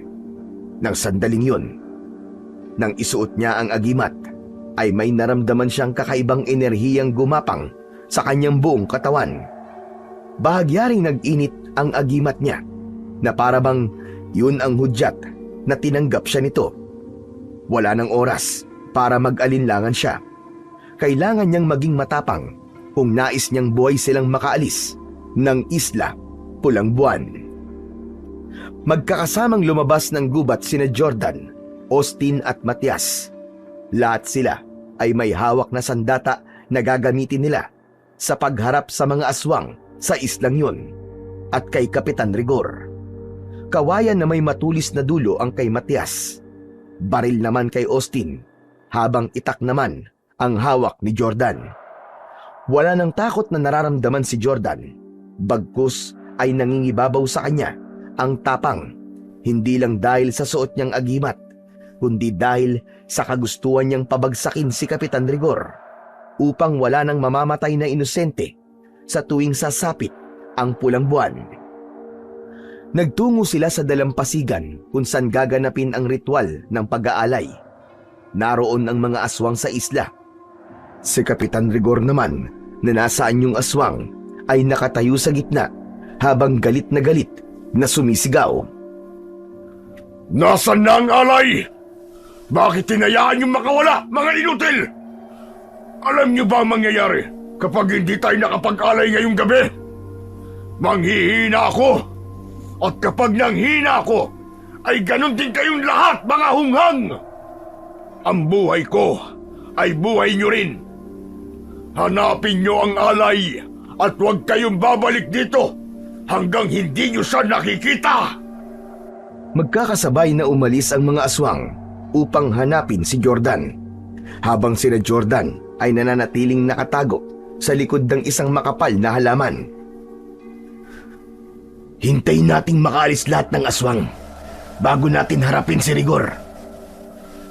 Nang tuluyan ang nawala ang mga aswang at tanging si Kapitan Rigor na lamang ang natira sa dalampasigan, ay doon na nga naglakas ng loob na lumabas ang tatlo sa kanilang pinagtataguan.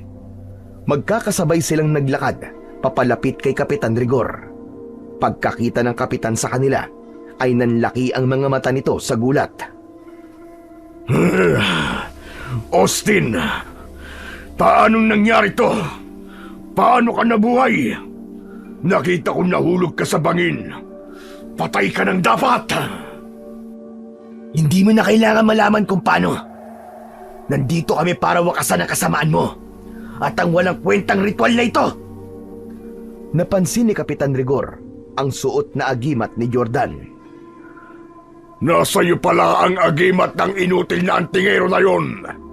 Kung inaakala nyo na matatalo nyo kung tatlo ay nagkakamali kayo. At ikaw, Matias, pagsisisihan mo ang pagtatraidor mong ito sa akin. Ang dami mo pang sinasabi! Simulan na natin ang laban! Galit na umangil si Kapitan Rigor. Walang pag-aalinlangang sumugod ito kila Jordan. Agad naman na sinalubong ni Jordan ang pag-atake ni Kapitan Rigor, at nang makalapit sa kanya ang kapitan ay bigla itong nanghina.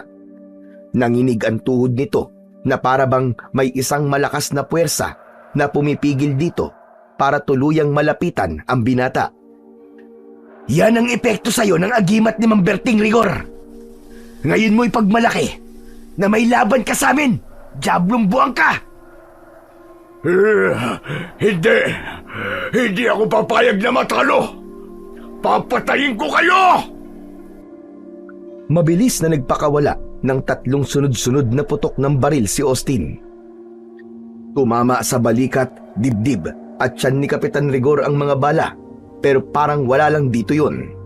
Umatras ito at muling sumugod. Sa pagkakataong yun, ay si Matias ang pinuntirya nito. Ngunit matapang na sinalubong ni Matias ang kapitan. Inundayan ito ng saksak sa tiyan si Kapitan Rigor gamit ang kawayan. Hinawakan ni Kapitan Rigor ang kawayan at hinugot yun. Malakas nito yung hinila. Nang mabitiwan ni Matias ang kawayan, ay doon ito sinunggaban ni Kapitan Rigor. Itinapon ito sa malayo si Matias. Matias! Huwag mo na akong alalahanin, kuya. Tapusin mo na si Kapitan Rigor. Tumiim ang bagang ni Jordan. Sinugod niya si Kapitan Rigor at sa kabila ng panghihina nito dahil sa agimat, ay pilit pa rin itong nakipaglaban hanggang sa sinipa ni Kapitan Rigor sa tiyan si Jordan. Sa lakas ng sipa ay natumba siya sa buhangin. Sinunggaban siya ng aswang at umibabaw ito sa kanya. Paulit-ulit na binaril ni Austin sa likod si Kapitan Rigor hanggang sa naubusan na ito ng bala. Tila bato ang katawan ng aswang dahil kahit tumatagos dito ang bala ng baril ay hindi ito nasasaktan. Sinabi ko naman sa'yo, Jordan. Ako pa rin ang mananalo kahit suot mo pa ang agimat na yan. Ngumanga ng pagkalaki-laki si Kapitan Rigor. Nakita ni Jordan ang matutulis nitong mga pangil na alam niyang tatapos sa kanya kapag wala siyang ginawa. Hanggang isang ideya ang pumasok sa kanyang isipan. Hinubad niya ang agimat at mabilis niya yung isinuot sa liig ni Kapitan Rigor. Malakas na napasigaw si Kapitan Rigor. Tumayo ito at pilit na hinuhubad ang agimat na parabang sumusunog sa katawan nito. Sinamantala ni Jordan ang pagkakataon na yon. Sumugod si Jordan at isang sigaw na puno ng galit ang pinakawalan niya. Nang mahubad ni Kapitan Rigor ang agimat, ay tila napapaso na itinapon ito yon sa buhangin. Ngunit sa pagharap nito, ay hindi na nito nagawang iwasan ang pagtarak ng itak ni Jordan sa mismong dibdib nito. Bumagsak sa buhangin si Kapitan Rigor. Lumuhod si Jordan sa tabi nito at itinapat niya ang talim ng itak sa leeg ng aswang. Hayop ka, Rigor! Dito na matatapos ang kasamaan mo. Sama-sama kayo mamamatay ng mga alagad mong aswang sa islang to. Sige, patayin mo ako. Pero tandaan mo, ako ang puso at buhay ng islang to. Kapag namatay ako, ay kasama kong mamamatay si Matias. Hindi mo na mabibilog ang ulo namin. Alam na naming hindi nyo kagaya si Matias. Tao siya at hindi isang aswang. Doon na tuluyang nilaslas ni Jordan ang leeg ni Kapitan Rigor. Sumirit ang dugo nito. Pilit na sumasagap ng hangin ng kapitan habang unti-unti itong binabawian ng buhay. Kasunod ng pagkamatay ni Kapitan Rigor ay narinig nila ang malakas na pagpalahaw ng mga aswang sa iba't ibang parte ng isla. Alam ni na Jordan na kagaya ni Kapitan Rigor ay binabawian na rin ng buhay ang mga yon. Nang tumahimik na ang buong paligid, ay nilapitan si Jordan nina Austin at Matias. Tinapik ni Austin sa balikat ang kanyang kapatid. Ang galing mo, tol. Pinahanga mo ako, ah. Salamat, kuya. Tara na. Umalis na tayo sa islang to. Ang sabi ni Matias ay meron siyang bangka sa kabilang parte ng isla. Hinuha ni Jordan ang agimat at magkasabay na silang naglakad patungo sa kinaroroonan ng bangka na gagamitin nila paalis sa Isla Pulang Buwan. Ngunit natigilan sila nang mapansin nila na wala sa tabi nila si Matias. Nakita nila si Matias na nakatayo ilang metro ang layo sa kanila. Matias! Ano pang ginagawa mo dyan? Tara na! Aalis na tayo! Wala akong pupuntahan. Hindi ko alam kung meron pa akong pamilya sa labas ng islang to, kuya. Binalikan ni Jordan si Matias at hinawakan ito sa balikat.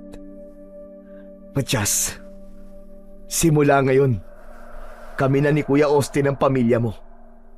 Pwede kang tumira sa bahay ko. Malaki ang naitulong mo sa amin ni Kuya. At dapat lang, nasuklian namin yun. Hindi nakapagsalita si Matias. Bigla itong umiyak at yumakap kay Jordan. Gumanti ng yakap si Jordan at nang magkatinginan sila ni Austin ay nakangiti itong tumango. Alam ni Jordan na sang-ayon ang kuya niya sa sinabi niya na sila na ang aampon kay Matias. Matapos ang lahat ay nilisan ni na Jordan ang Isla Pulang Buwan gamit ang bangka ni Matias. Tahimik silang naglayag pabalik sa kabiasnan na dala ang alaalang puno ng takot at katapangan. Sa pagbabalik nila sa syudad ay agad nilang sinimulan ang panibago nilang buhay. Pinag-aral ni na Jordan at Austin si Matias sa isang pribadong paaralan upang matuto itong makisalamuha sa ibang tao. Si Jordan, bagamat hindi lubusang makalimot sa masalimuot na karanasan sa Isla Pulang Buwan, ay mas piniling magpatuloy dala ang paniniwala na kahit nasa pinakamadilim na lugar ay may liwanag pa rin at pag-asa na matatagpuan. Basta't malakas ang iyong pananampalataya sa Diyos na lumikha ng lahat. So yun mga idol, sana po ay nagustuhan nyo ang ating kwento para sa araw na to. Ngayon naman po, ay dumako na po tayo sa inyong pinaka-nire-request at pinaka-hinihintay na shoutout portion. Pasensya na po pala sa mga hindi ko po masya-shoutout ngayon. Pero wag po kayo mag-alala dahil pipilitin ko po na sa mga susunod na kwento ay maibibigay ko na po ang inyong request. Ano pa pong hinihintay natin? Heto na po. Shoutout po at maraming salamat Rachel Tapulado. Shoutout po Carolina Olea from Canada. Shoutout po sa lahat po ng mga OFW natin dyan na nagtatrabaho po sa Canada. At hello po sa Arellano family dyan po sa Alberta. Shoutout po Beverly Santos from Cotabato City. Shoutout po Jonalyn Marquez from Muscat, Oman. Shoutout po at maraming salamat Daisy Villanueva. Maraming salamat po sa walang sawa niyong pakikinig. Shoutout po Luz Rivera. Shoutout po Rose Ann Renigan mula Antipolo. Shoutout po Ramil Fariolin from Bacoor, Cavite. Shoutout po Margie Ogdiman and family. Shoutout po Alvin Arpon from Pagbilao, Quezon. Shoutout po Myla Pateño. Shoutout po Mark Ariel Katindoy. At shoutout po Daryl Lorica. Shoutout daw po sa Team Manunugis na sina Harlem, Daryl, Arlan, Jamir, Densyo, Damian at si Erickson. Hello po sa inyo mga Team Manunugis. Shoutout po Delia Luwage Tonso. Shoutout po Marcus Q90 from Oman. Shoutout po kay Ninya Grace Dio. Shoutout daw kay Mitz from Kuwait. Shoutout po Badong Tampolo.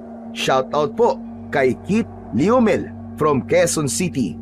At syempre, shoutout po Franz Anthony Galon. Shoutout daw kay Mark Anthony Galon and Galon family at saka sa Aribado family from Cebu. Muli po, maraming salamat po sa inyong walang sawang suporta at pakikinig ng mga kwentong aswang at kwentong katatakutan sa aking munting channel na The Voice Addict at Apong Isaak. Hanggang sa susunod pa pong kwento na magpapatindig ng inyong mga balahibo mula sa mundo ng kababalaghan.